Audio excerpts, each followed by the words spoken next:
Live from Radio Row in Houston, it's Levack Goz on 104.5 The Team. We are very lucky to be joined by offensive lineman, former offensive lineman, and now man in the media and all kinds of other cool stuff, Ross Tucker with us.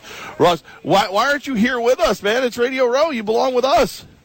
I know, dude. I totally do, but I'm not going to foot my own bill. You catch my drift. I've been so many times that if nobody's going to pay me to be there, I'm not going to go. And my Sirius XM show is 6 to 8 a.m., so the boss has said, you know what? I don't think we're going to get very many guests from 5 to 7 a.m. Central Time, so is it really worth it to send you there? And I'm actually okay with it. I mean, it'd be fun to be there with everybody, but it's also not having to travel. It can be with my family, the whole deal. So I'll probably end up going next year. You're a very busy guy, too. You were working the sidelines for that AFC Championship game, that win for the Patriots at Foxborough. Did the Patriots look that impressive in person as they did on television? Yeah, but what's weird about it is I was on the sideline the week before against the Houston Texans. I didn't think they looked all that great. The week before against Brock Osweiler and the Texans, we're going to the fourth quarter. It's a one-score game.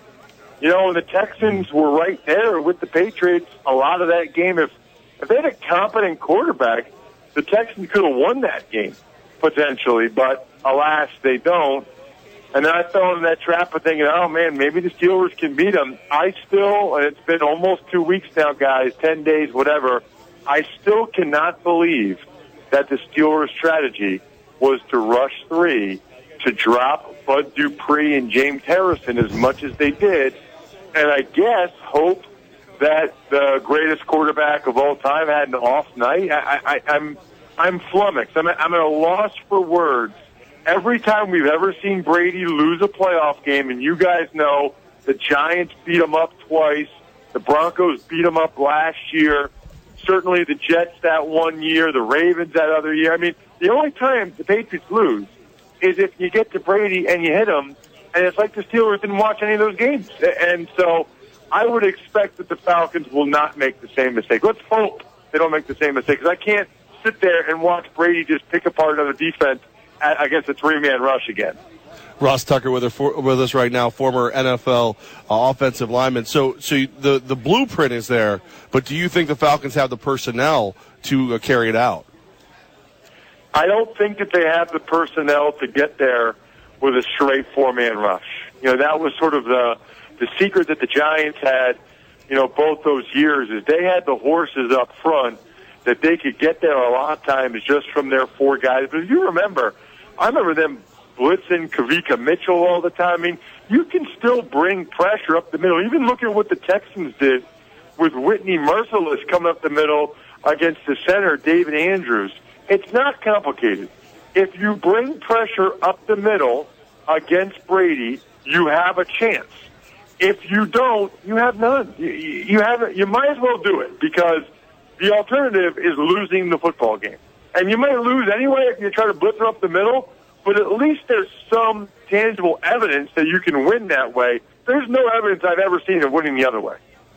Ross Tucker joining us now. And Ross, you've played for some upstate New York teams, including the Buffalo Bills. You've also played for the Patriots. The Bills making some changes in that franchise, haven't been in the playoffs since 1999. What do you believe the Bills have to do to get back to the playoffs? By the way, give me the breakdown of people in Albany. What percentage of people in Albany are Bills fans versus Giants?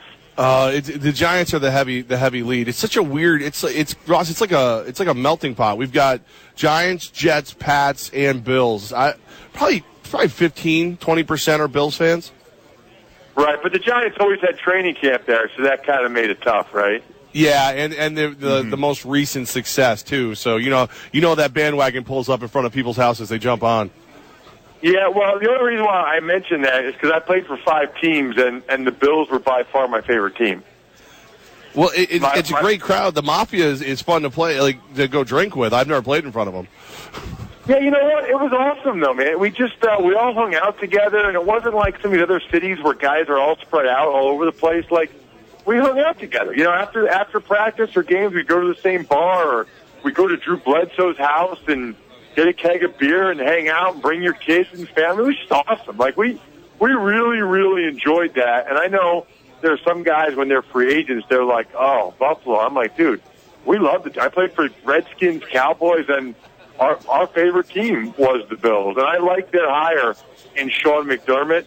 I've known him for a while, since he's been with the Eagles. I'm from near Philadelphia in Reading, Pennsylvania.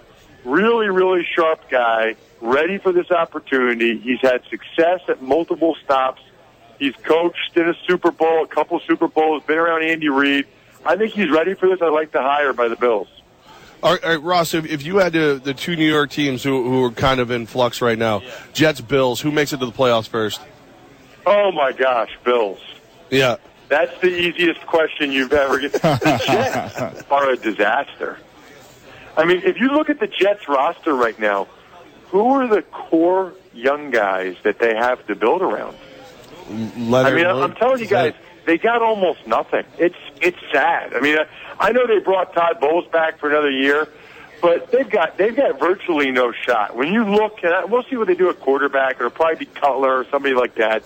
But when you look at their roster, I mean, it's like Forte, Brandon Marshall. I mean, Revis.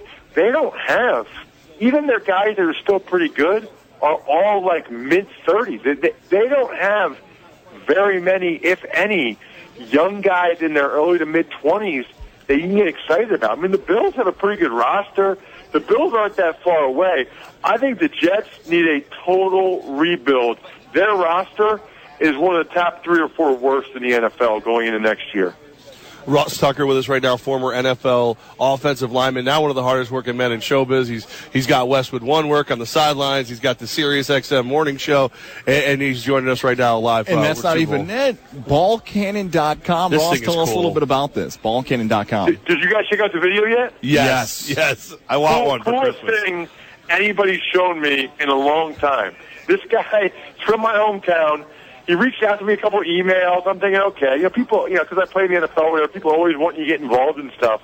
He's like, just watch this video. I watched it. I was like, that thing's awesome. He drove to my house the next day, and I was playing with it. I'm 37 years old, and I'm playing with it, catching balls, punts, line drives. I said, oh, yeah, man, we're doing this. I'm going to help you spread the word because every kid is going to end up getting one of these, and I want to be a part of it when they do. I immediately bought one for my nephew, who's 7. He went crazy. Like, I was at his house for Christmas, and I would say within 15 minutes, there was 15 kids in the neighborhood that were at our house.